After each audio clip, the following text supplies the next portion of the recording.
Buenas noches, bienvenidos a este primer jueves del ciclo de letras en línea Literatura en Cuarentena, perteneciente al espacio virtual de charlas literarias La Cáscara de Nuez, que, como muchos de ustedes sabrán, comenzó a funcionar en mayo en el contexto de la cuarentena por COVID-19 para llevarle desde Palacio Rioja, desde Museo Palacio Rioja, al público fiel a nuestras actividades presenciales, llevarles una actividad virtual que pueda seguir aportando a la cultura. En esta primera sesión tenemos pensado abordar Don Quijote de la Mancha de Miguel de Cervantes. Fue anunciado previamente y ahora ya aquí me parece pertinente comenzar, no sin antes decir e invitarlos y animarlos a comentar respecto de lo que voy diciendo y de las dudas e inquietudes que van surgiéndoles.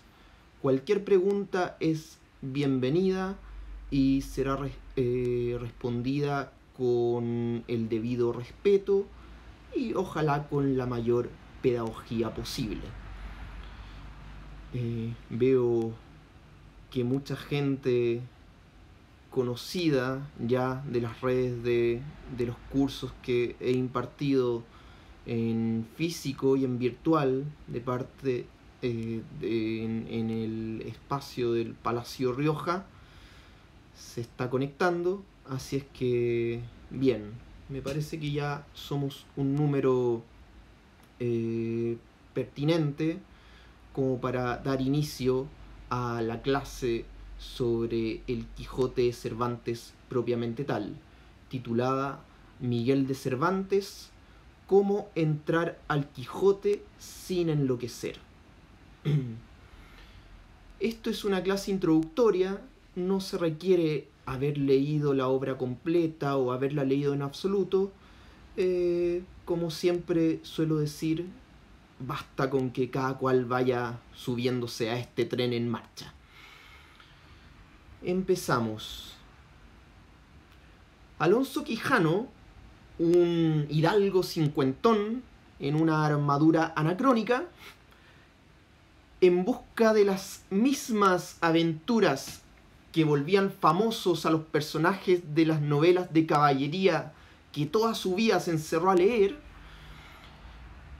cambia su nombre por el de Don Quijote de la Mancha y recorre las llanuras de la Mancha montando un caballo tan esquelético como él, Rocinante, y acompañado por un campesino, un gordinflón, al que aquel convence de ser él un verdadero caballero andante que puede entregarle tierras a cambio de que el buen hombre le sirva de escudero. Siglos atrás, estamos hablando del siglo XVII, siglos atrás, eso era posible, esa realidad era factible, pero en los tiempos en que Alonso Quijano existe, los caballeros andantes ya se extinguieron y sus valores y códigos morales estaban en decadencia.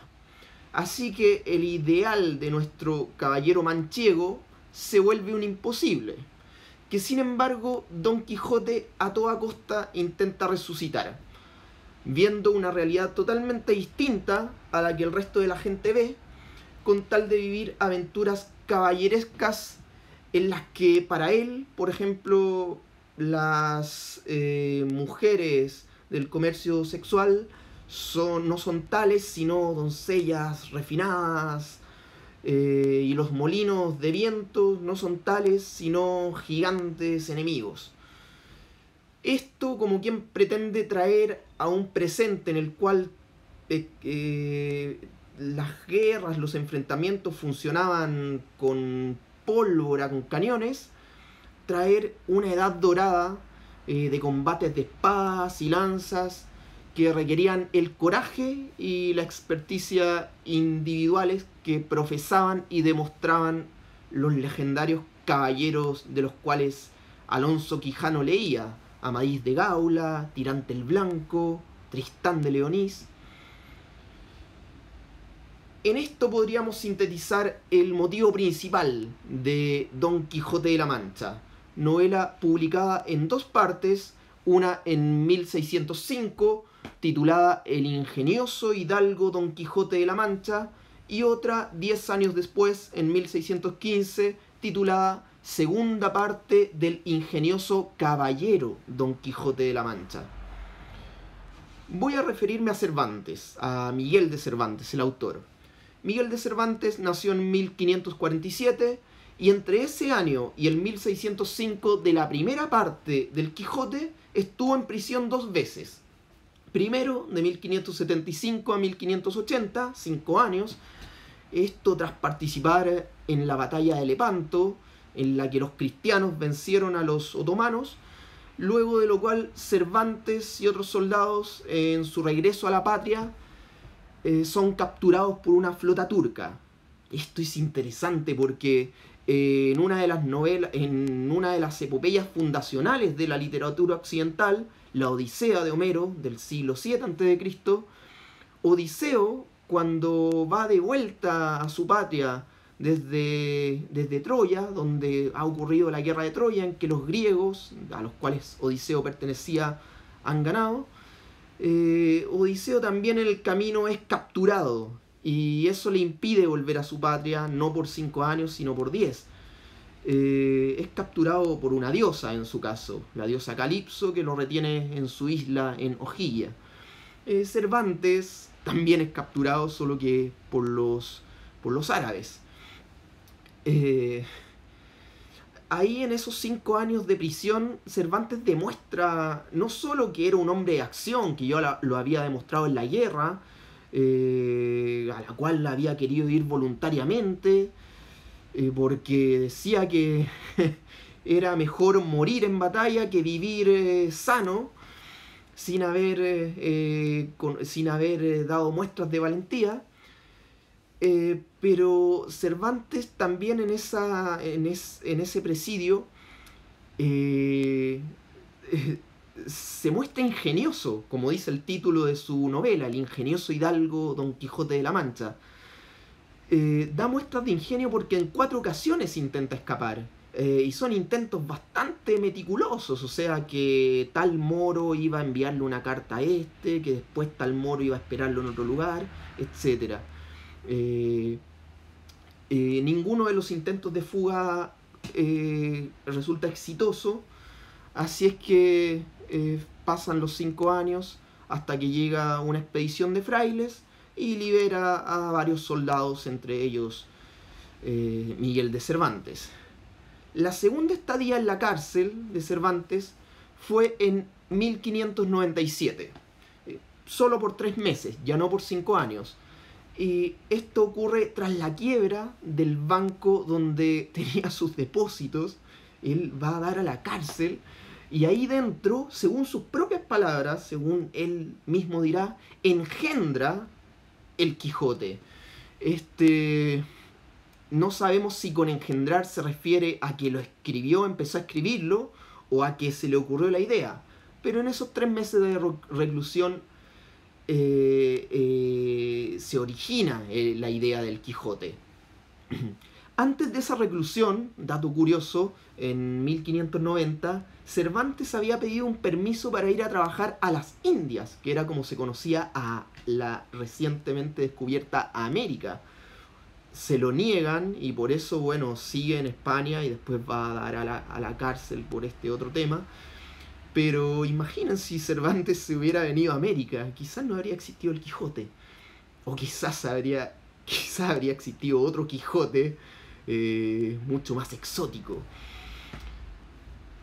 Respecto del contexto epocal literario en que aparece el Quijote, la novela como género es un género de aquello que no tiene género, podríamos decir. O era en ese tiempo, más bien era en ese tiempo, un género de lo que no tiene género.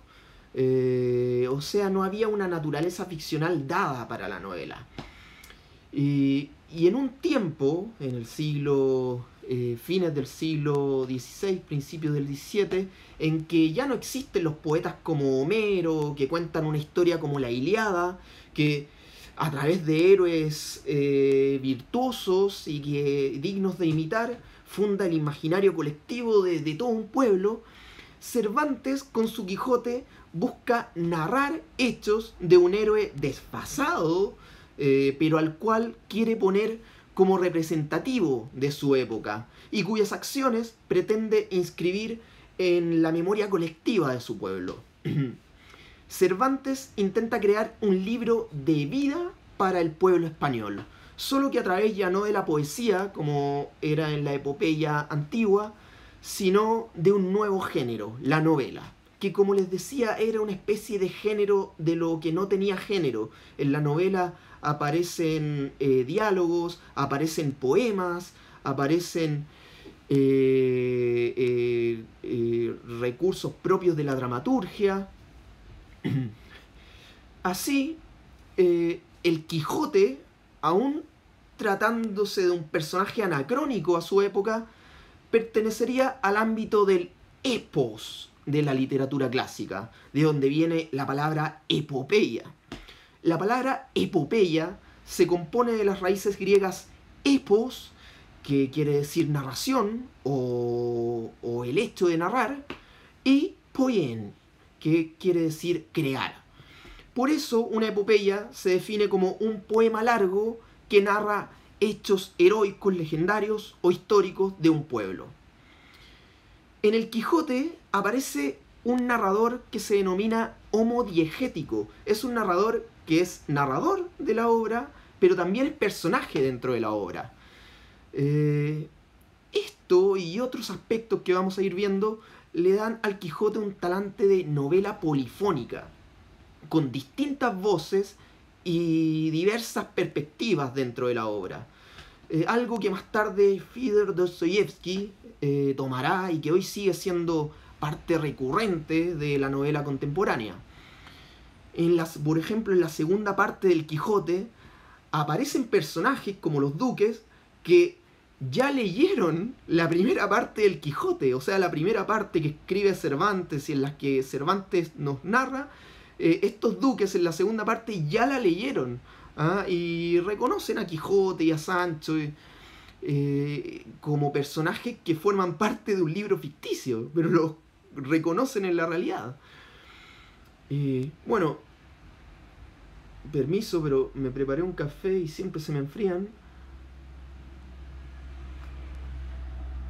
Espero que ustedes estén con su té o café también en estas noches frías. Cuando nos enfrentamos al Quijote, pensamos, y todos los críticos en la primera lectura del Quijote a lo largo de los siglos lo han pensado, ¿es esto una bufonada? ¿Es el Quijote una bufonada? La literatura caballeresca, que es lo que vuelve loco, entre comillas, a Alonso Quijano, era solo eso. Era literatura, ficción, y la literatura nunca es tan del pasado, siempre se actualiza. Por eso seguimos leyendo epopeyas griegas y latinas, y cantares españoles y franceses, unos de hace 2000 años, los cantares de hace 1000 años. En ese caso, Cervantes no estaba escribiendo una burla de las novelas de caballería, aunque a la vez sí estaba haciéndolo. Esto es difícil de explicar, pero lo estaba haciendo con seriedad, porque lo que Cervantes en última instancia pretende es una fábula de su propio tiempo, o bien una epopeya, rehacer la cultura humana del pasado en la cultura humana del presente, y demostrando, en la medida en que va haciéndolo, que sí es posible esa actualización.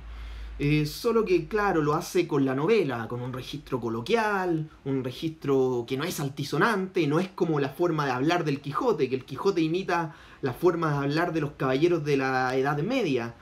Es totalmente desfasado el Quijote de su realidad, también en cómo habla. Y bueno, todo esto Cervantes lo intenta y lo logra, a parecer de la mayoría de los críticos, en este nuevo género, la novela. Don Quijote, diríamos, no estaba desfasado de su tiempo, más bien intenta llevar a la realidad algo que siempre ha sido ficción, sembrar lo mítico en la realidad. Y lo logra, no importa cuántas palizas y desventuras vayan achacándolo. Don Quijote, a lo largo de toda la novela, siempre mantiene la convicción de que es un caballero andante y de que la realidad de afuera es un hechizo, dice él, un hechizo de los encantadores, y que por eso la gente no ve los molinos de vientos, no ve los gigantes donde dicen que hay molinos de viento, siendo que el Quijote ve gigantes. Y por eso las hazañas del Quijote en el mundo, cuando empieza el mundo en el que él transita, empieza a ser mencionadas, el Quijote dice que no era así la historia. El Quijote nunca cambia su visión de mundo. Sin embargo, el mundo sí va cambiando su visión de mundo. La gente va a ir contagiándose de la locura del Quijote y poco a poco van a ir aceptando la existencia de este tal Don Quijote de la Mancha, al punto de que en la segunda parte hay una novela, la primera parte, que uno como lector está leyendo. Los personajes dentro de la segunda parte también la leyeron cuando uno ya la ha leído. Es enredado esto. Esas personas irán incluyéndose dentro de la ficción realizada. El primero en incluirse en serio, será Sancho Panza, quien al principio es un ser materialista que quiere riquezas, y acepta formar parte de la ficción quijotesca porque éste le ofrece tierras. Pero en la segunda parte, el Quijote, Sancho Panza sucumbe a esa ficción y ejerce, de hecho, efectivamente el gobierno ilusorio de la ínsula barataria, y hasta imita el lenguaje florido del Quijote. En todo esto, Don Quijote se sale con la suya.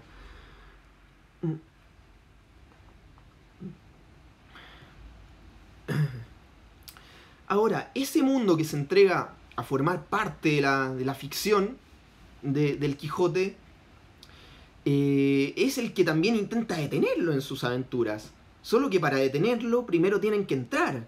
Y es como si intentaran detenerlo desde adentro de su ficción, de su locura. Entran en su locura y luego intentan frenarla.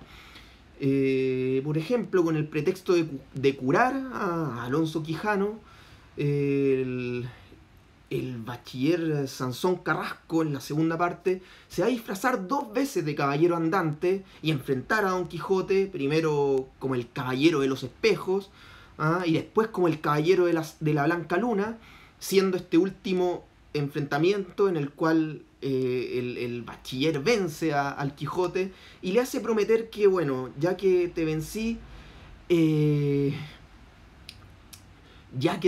ahora tienes que alejarte de la caballería por un año. Y a lo cual Don Quijote, que es un caballero hecho y derecho, como ha dado su palabra, dice que bueno, se aleja de la caballería y se devuelve a su aldea, donde entre las lágrimas de Sancho exhortándolo a irse ambos al campo a ser pastores, Alonso Quijano, ya dejado de ser el Quijote, enfermará y morirá. Nadie sabe de qué muere. Es curioso ese final de nuestro héroe quijotesco, porque revive un motivo literario de la épica griega antigua que aparece por primera vez en la literatura de Occidente, en la Odisea. Que cuando Odiseo desciende al Hades en su viaje de regreso a su patria, a Ítaca, se encuentra con personajes de su vida, y entre ellos está Aquiles, gran héroe de la Ilíada.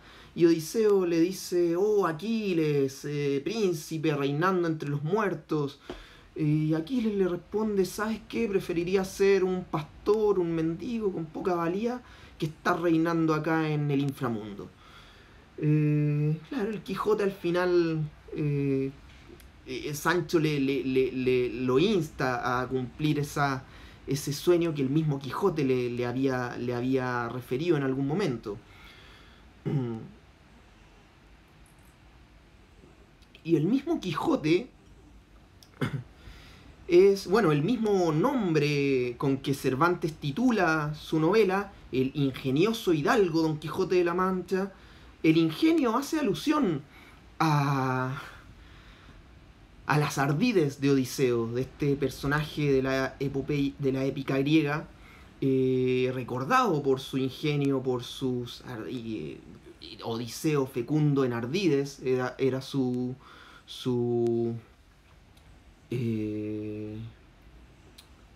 se me fue la palabra. A ver, hay quien la dice.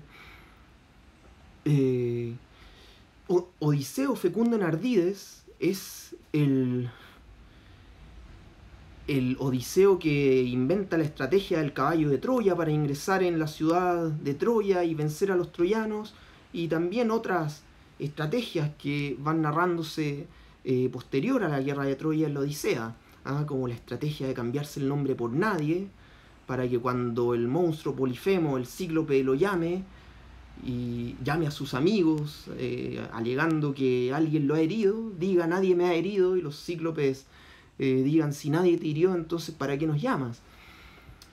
Bueno, esas son digresiones. El Quijote da para hablar del pasado, también del presente, de nuestro presente.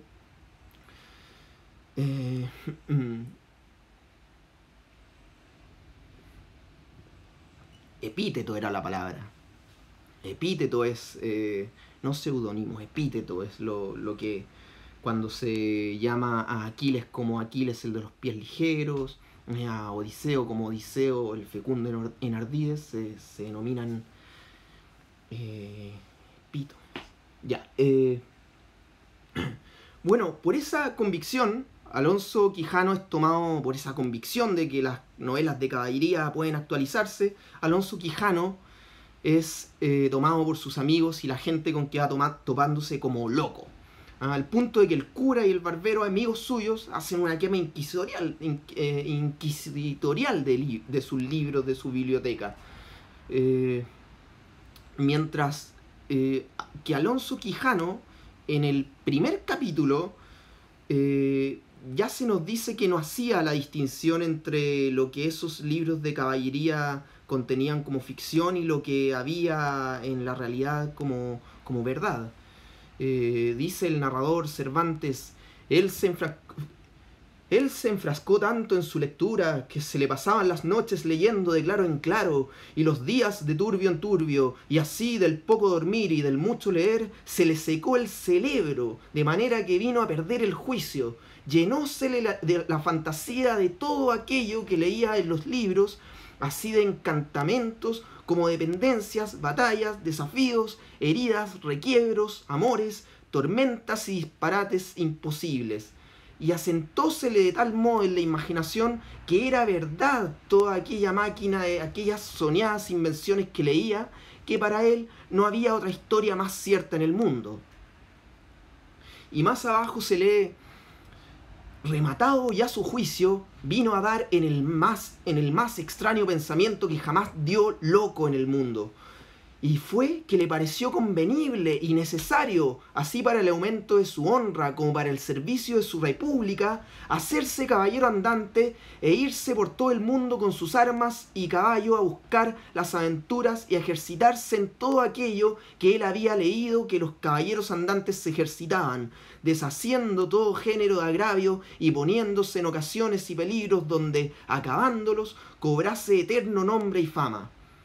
Eso en el primer capítulo. Ya desde el primer capítulo sabemos que el Quijote cree en la caballería como algo real, no como ficción. Entonces limpia unas armas que tenía de sus bisabuelos, que estaban olvidadas, oxidadas y fétidas. Y se arma, se viste como caballero andante y tarda otras semanas en encontrarle primero un nombre a su caballo, a su Rocín, le pone Rocinante, y ponerse un nombre a sí mismo, Don Quijote de la Mancha. Entonces sale a buscar una dama de quien enamorarse, así tal cual, dice Cervantes, a buscar una dama de quien enamorarse, como si fuera a llegar y buscar y decidir de quién enamorarse. Dice porque un caballero andante debe tener amores a quienes dedicarle sus triunfos.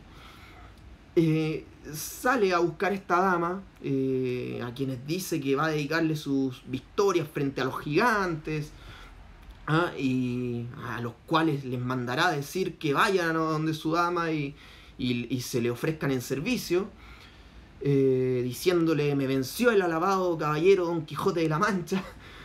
Y entonces elige a una joven linda labradora que encuentra y de la cual él tiempo atrás había estado enamorado, pero según se entiende ella nunca le dio, lo tomó en consideración. Y se llamaba Aldonza Lorenzo. Así es que Don Quijote la llama Dulcinea del Toboso. Todo esto en el primer capítulo del Quijote. Pero no está loco. Es cierto que hasta el narrador, como vemos, lo cree loco. En el capítulo 2 dice que de pronto va hablándole en voz alta a su idea que tiene Dulcinea, extrañándola. Y dice así: con esto se iban ensartando otros disparates, todos al modo de los que sus libros le habían enseñado, imitando en cuanto podía su lenguaje. Con esto caminaba tan despacio y el sol entraba tan apriesa y con tanto ardor que fuera bastante a derretirle los sesos, si alguno estuviera. Es muy hiriente el narrador con este pobre hombre. Dos cosas hay ahí en esa descripción.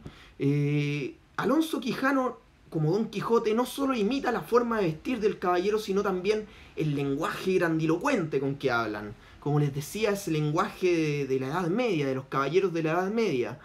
Así es que a través del lenguaje va empoderándose también de la realidad.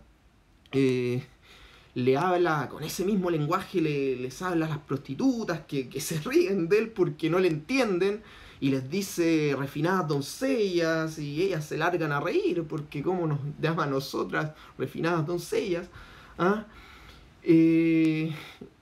Y bueno, lo ven ridículo, vestido con una armadura, un hombre cincuentón vestido con una armadura era ridículo.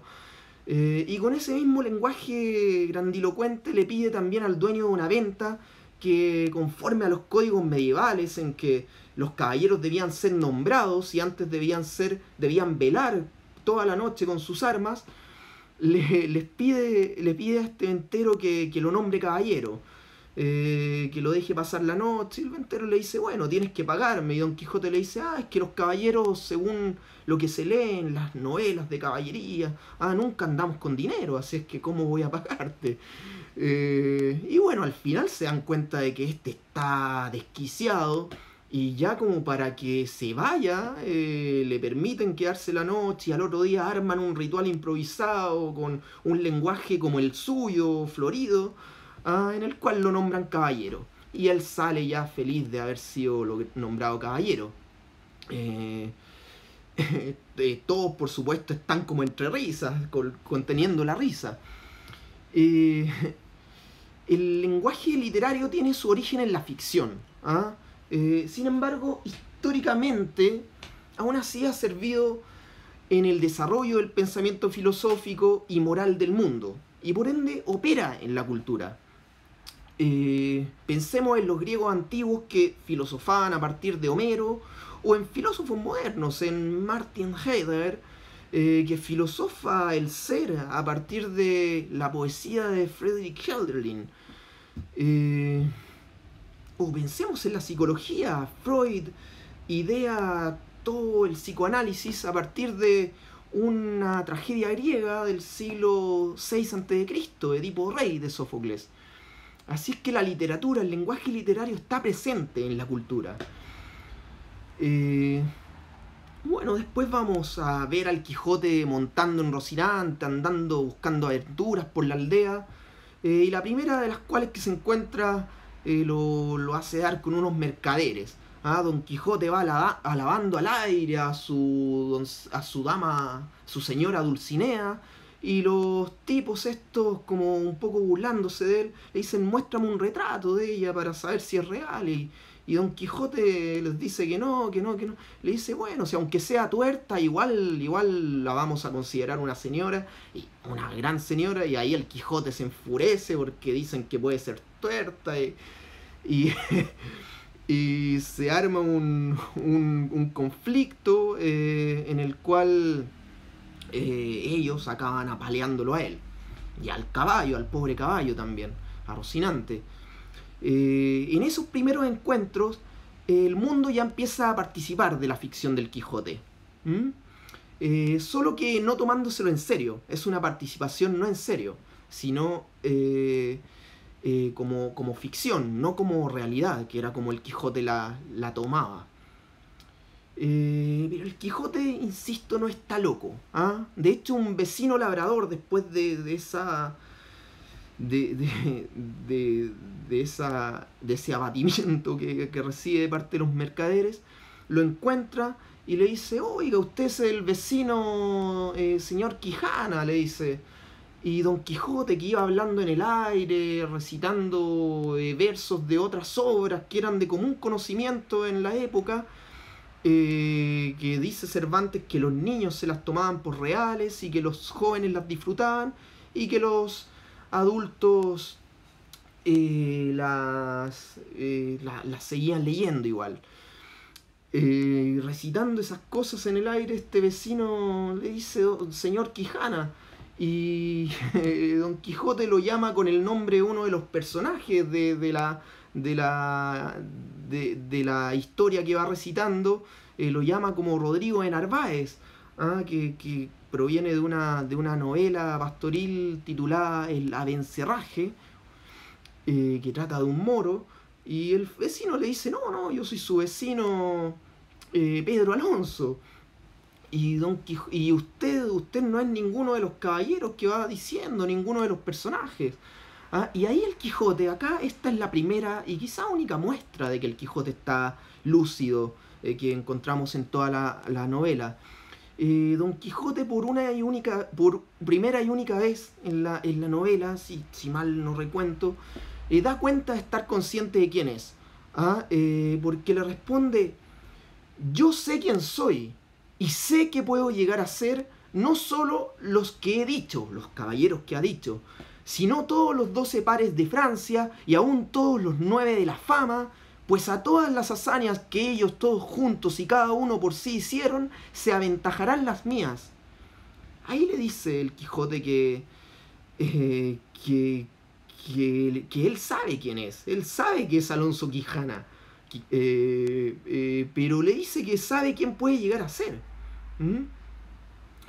En la noche el labrador y el Quijote van a la casa del Quijote y se encuentran al cura y al barbero hablando ahí de que este se volvió loco con la sobrina del Quijote, y dicen que no, que son esos libros de caballería que se pasa todas las noches leyendo, día y noche leyendo, que uno dice que ya le había comentado a Alonso Quijana antes que quería hacerse caballero.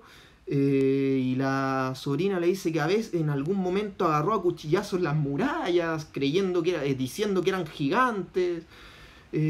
O sea, ya le habían visto actitudes descabelladas.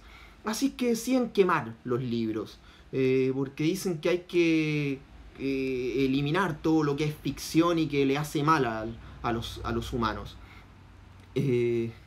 Y de esos libros que queman se salvan solo unos pocos, pero por motivos externos a lo que tratan. La Amadís de Gaula, que es el gran libro de caballería y gran caballero al que seguía Don Quijote, se salva por ser el primer libro de caballería impreso en España. La Galatea de Miguel de Cervantes, o sea, aparece un libro del propio Miguel de Cervantes, que es el narrador de la novela, aparece como uno de los libros que se salvan, pero no porque sea bueno. El cura dice, este Miguel de Cervantes es amigo mío, no es muy bueno, es más versado en desdichas que en versos, dice. Seguramente en alusión a que ha estado preso. Y dice, pero hay que salvar el libro porque es de mi amigo, aunque el libro empieza bien, pero termina muy mal, nunca concluye. Y el otro que se salva, entre otros que no recuerdo, es La Araucana de Alonso de Ercilla, que por ser una de las épicas más notables de la lengua castellana, que es la épica que escribieron los españoles en relación a su lucha con los araucanos acá en Chile. Entonces, después de la quema de libros, el Quijote se despierta, ¿dónde están mis libros? Y el cura y el barbero le dicen, no, si vino un encantador y dijo que te tenía sangre en el ojo, por así decirlo, y los hizo desaparecer. Y el Quijote dice, ese fue Frestón. O sea, como que se suma a la invención que acaban de hacer el cura y el barbero, sumándose a la ficción del Quijote. O sea, el cura y el barbero se suman a la ficción del Quijote y el Quijote se suma a la ficción que ellos sumaron a la ficción del Quijote. Es una locura, un enredo. Y bueno, después viene la segunda salida en la cual el Quijote le pide a Sancho Panza acompañarlo como caballero andante, como escudero, y Sancho deja a su mujer e hijos por acompañarlo porque le prometió estas ínsulas. En eso se encuentran a unos frailes conduciendo un coche y el Quijote dice, estos son encantadores que llevan a una princesa cautiva, y va y los embiste, se arma un conflicto, una pelea, y el Quijote, bueno, termina malherido. En eso se levanta, y cuando ya va a atacar con su espada a un vizcaíno que lo había atacado, la narración se interrumpe, ocurre algo insólito. Se interrumpe y el propio narrador Cervantes dice que no tiene más información del manuscrito del cual está sacando la historia. Así es que no puede contar más, pero que él nunca se dio por vencido a que pudiera existir otro manuscrito que continuara la historia, y que lo buscó y efectivamente que lo encontró, y lo encontró como relata en el siguiente capítulo, en el capítulo 9. Cervantes va caminando por ahí y se encuentra con un vendedor que va a venderle a un hombre unos ¿cómo es que se llaman estos? Cartapecios, carpetas con manuscritos viejos. Va a vendérselos a un hombre, no me acuerdo si era un duque. Y Cervantes le dice, como yo siempre leía todo lo que me encontraba en el camino, me encontré a este hombre y le dije, a ver, ¿qué tienen esos manuscritos? Y me puse a leerlos y vi que estaban en árabe. Y le pide, se los compra y le pide a un morisco que hablaba español, le pide a Cervantes que se los traduzca, y el morisco empieza a traducírselo y a reírse y le dice que tratan de un tal Don Quijote de la Mancha, y que es una historia escrita por el historiador, dice, Cide Hamete Benengeli, historiador árabe. Así que Cervantes lo contrata para traducir el texto, lo tiene 3 meses ahí pagándole para que lo traduzca recluido, y a partir de esa traducción que hizo el morisco de una obra que estaba originalmente en árabe y que Cervantes va transmitiéndonos como copista en español, a partir de esa traducción todo lo que seguirá del Quijote de la primera y segunda parte es obra de este tal Cide Hamete Benengeli. Así es que tenemos, ya que aparece un narrador externo a Cervantes y que todo lo que va a ir contando Cervantes en realidad lo sacó de una fuente de tercera mano. Bueno, Cervantes entonces incluye en su ficción la ficción interna de este manuscrito, y eso no es extraño a las novelas de caballería. En el Amadís de Gaula, en el prefacio, se nos cuenta que el Amadís de Gaula era uno de los libros más leídos por el Quijote. Se nos cuenta que la historia del héroe había sido encontrada por casualidad en los subterráneos de un viejo castillo. ¿Ah? Y las novelas de caballería misma tienen una genealogía que va hacia el pasado. Existen títulos como novela de Troya, novela de Tebas, novela de Alejandro, que hermanan las novelas de caballería de la Edad Media con motivos de las épicas greco-latinas antiguas.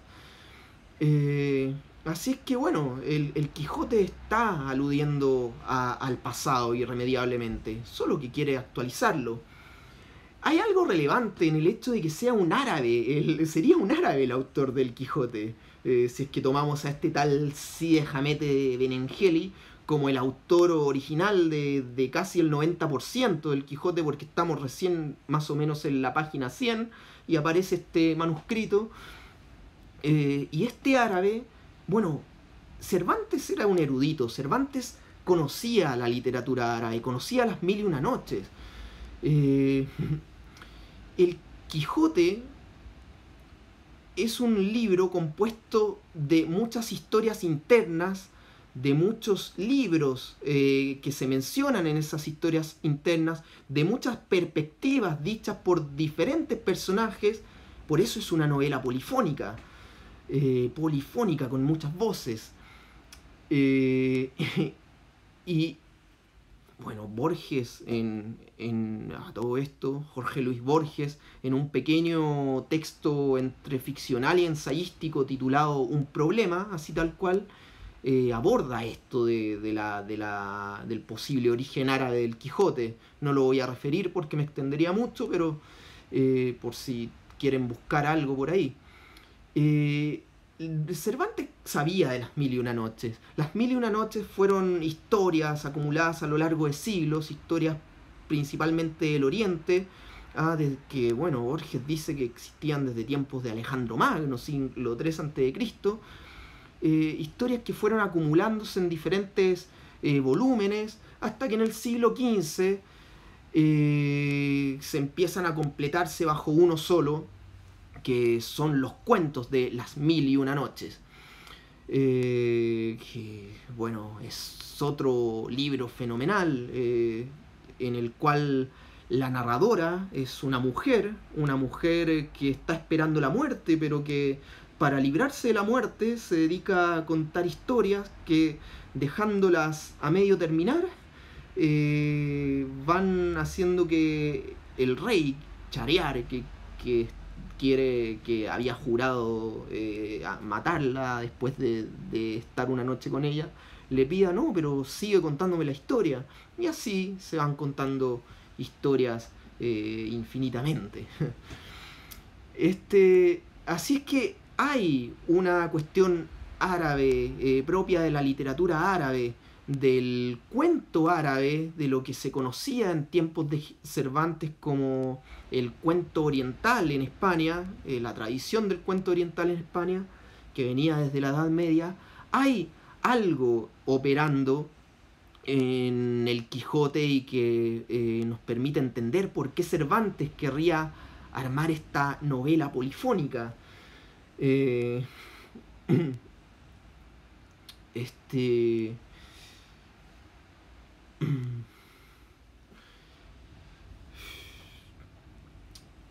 Hay muchos sucesos interesantes a abordar, tanto de la primera parte como de la segunda parte del Quijote.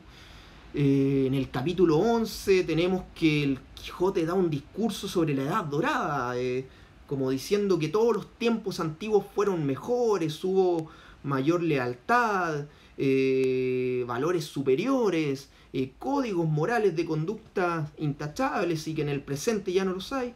Es un tópico que hasta el día de hoy lo lo repetimos, que todo lo pasado fue mejor. Lo decimos en la literatura, en la música, en un montón de áreas. En los capítulos 12, 12, 13 y 14 se nos presenta la historia de Grisóstomo y Marcela. No voy a detallarla, pero a grandes rasgos Grisóstomo se suicida por desamor, porque Marcela no lo ama, y los hombres culpan a Marcela porque dicen, por no amarlo se muere. Y Marcela se defiende diciendo, bueno, ¿por qué yo tengo que amar a quien me ama? Si yo soy un ser independiente, ¿y por qué yo voy a ser culpable de la decisión de otro? Yo no puedo forzarme a amar a otro. Hay una cuestión muy avanzada ahí de su tiempo en relación a la voz de las mujeres, a la autonomía de las mujeres. Y estamos hablando de una historia de pastores, una historia de campo. No de intelectuales. Así es que, bueno, ahí tenemos el Quijote hasta la segunda parte. O sea, es que la primera parte originalmente estaba dividida en 4 partes. Después esa división quedó anulada cuando apareció la segunda parte del libro El Quijote. Por eso dije segunda parte. En realidad hasta el capítulo 14, que es lo que yo en el anuncio de este curso los invité a leer, si es que querían llegar con algo abordado. Hasta ahí ya tenemos más o menos lo que es constitutivamente el Quijote, lo que es orgánicamente y hasta la médula, hasta el tema de si hay o no locura.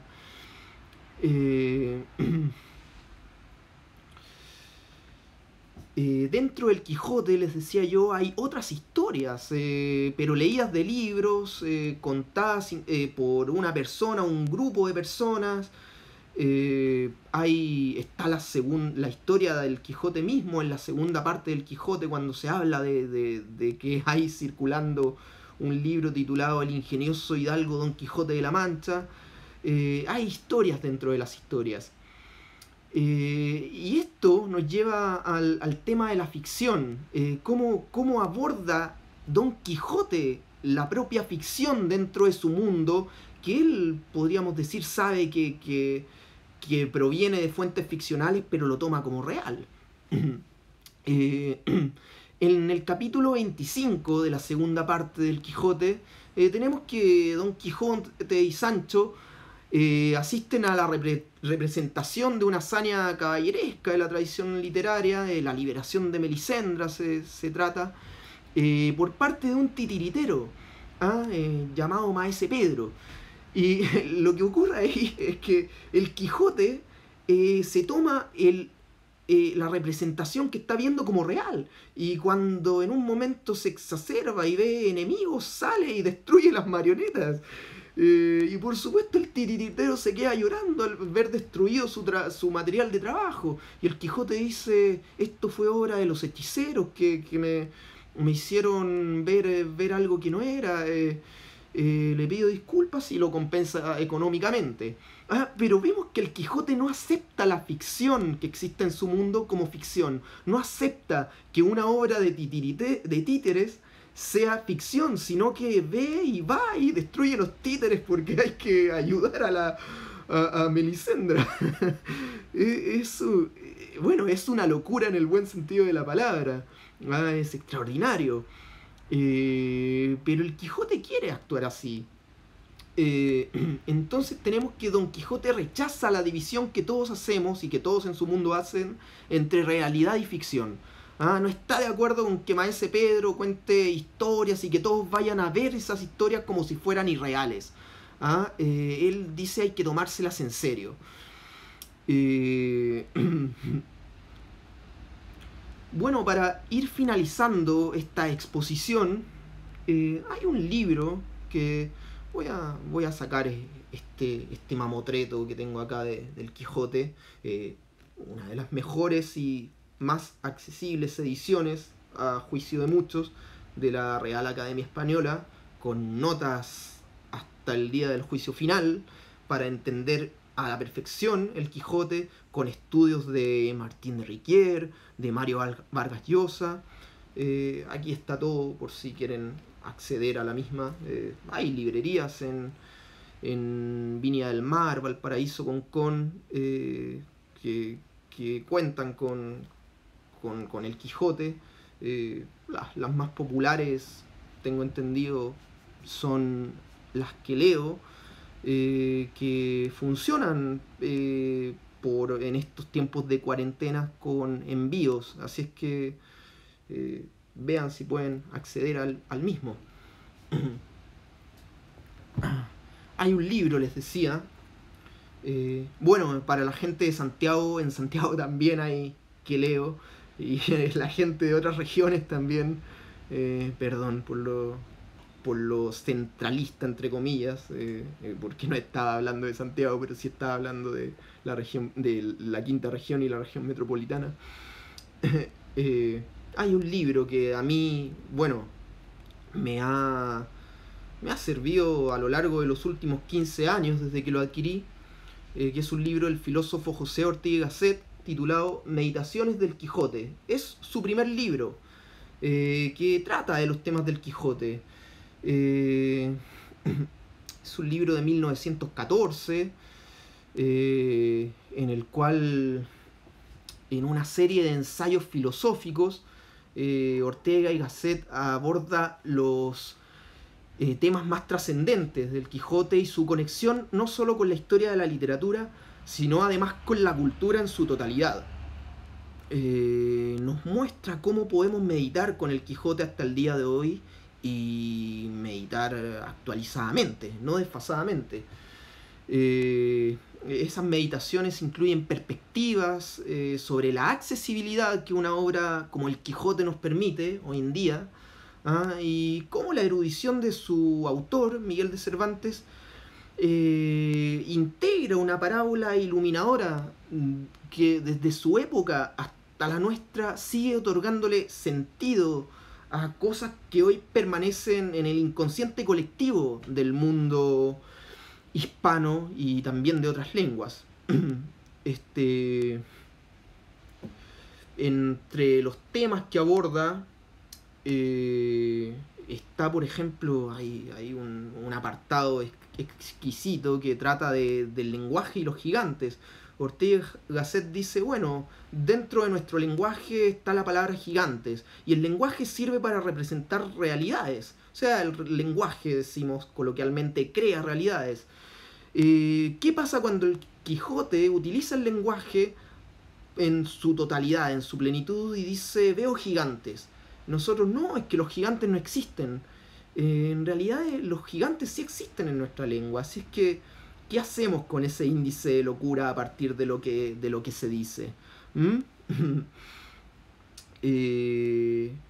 Lo que intenta mostrarnos en última instancia Ortega y Gasset, analizando los géneros literarios de la época y de épocas anteriores al Quijote, la épica, los poemas del pasado, los héroes trágicos que dieron pie a los personajes antiguos, medievales y modernos, los mitos que fundaron la historia de la literatura y de la cultura literaria universal.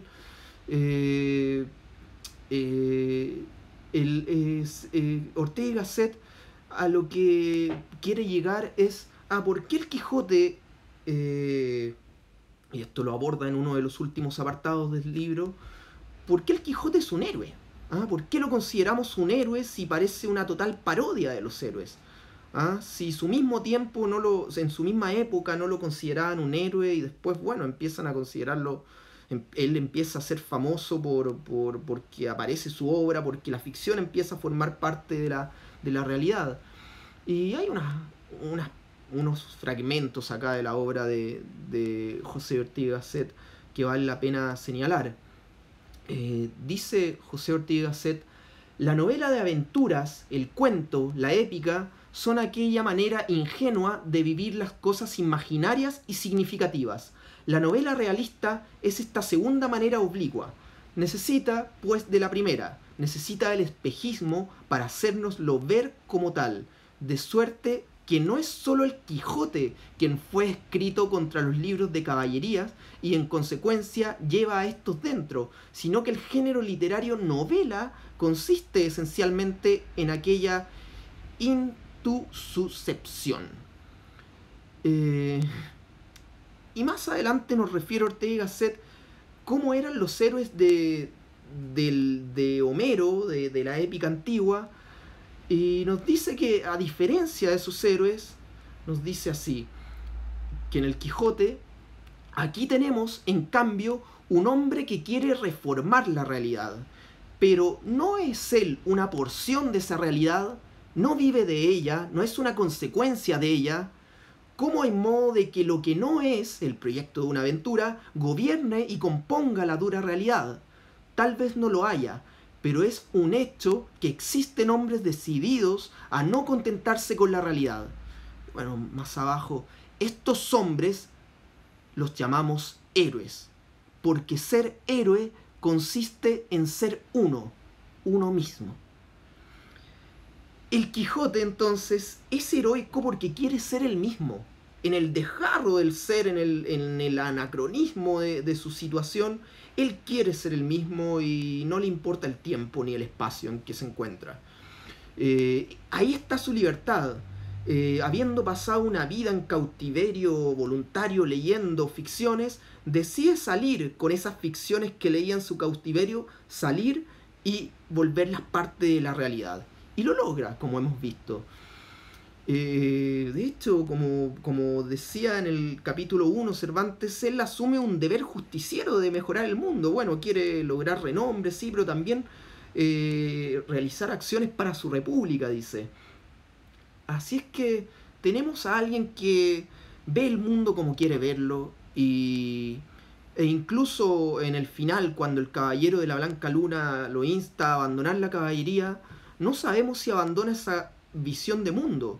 Él simplemente cumple con lo acordado con el caballero de la Blanca Luna y le dice, bueno, me retiro porque me venciste y mi palabra de caballero hay que hacerla cumplir. Y ahí es cuando muere. Cuando se aleja del mundo, cuando deja de vivir la ficción en el mundo externo y vuelve a recluirse.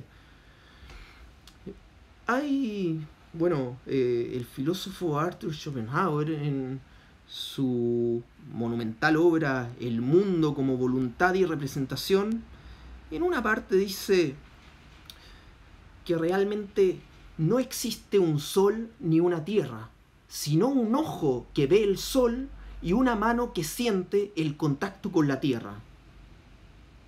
Eso se aplica muy bien en el Quijote, en este tal Alonso Quijano. El Quijote ve lo que quiere ver y nadie logra sacarlo de su voluntad de mirada respecto de la realidad. Bueno, falta 1 minuto y medio para que finalice la transmisión. Yo pensaba dejar 10 minutos para responder dudas. Qué mal, me excedí, perdón. Para las próximas lo tendré en consideración. Les agradezco por la asistencia. Espero lo hayan disfrutado. Cualquier duda, recomendación, pueden colocarla en los comentarios a este video que va a quedar subido en el Instagram de Museo Palacio Rioja, o pueden escribirme directamente a mí por interno en mi Instagram, Miguel Lassen, todo junto. Gracias a los 20, 30 participantes que estuvieron rotando durante esta hora de transmisión. Esta primera clase, dice, hay un amigo, se pasó rápido. Miren, yo quedé un poco sin voz de tanto hablar. Pero bueno, quedan 27 segundos. Ojalá les haya servido para seguir enfrentando esta cuarentena en reclusión. Y bueno, vea cada cual si quiere salir armado como caballero o como caballera, como guerrera, a enfrentar la realidad afuera. Saludos, se terminan 5 segundos. Adiós.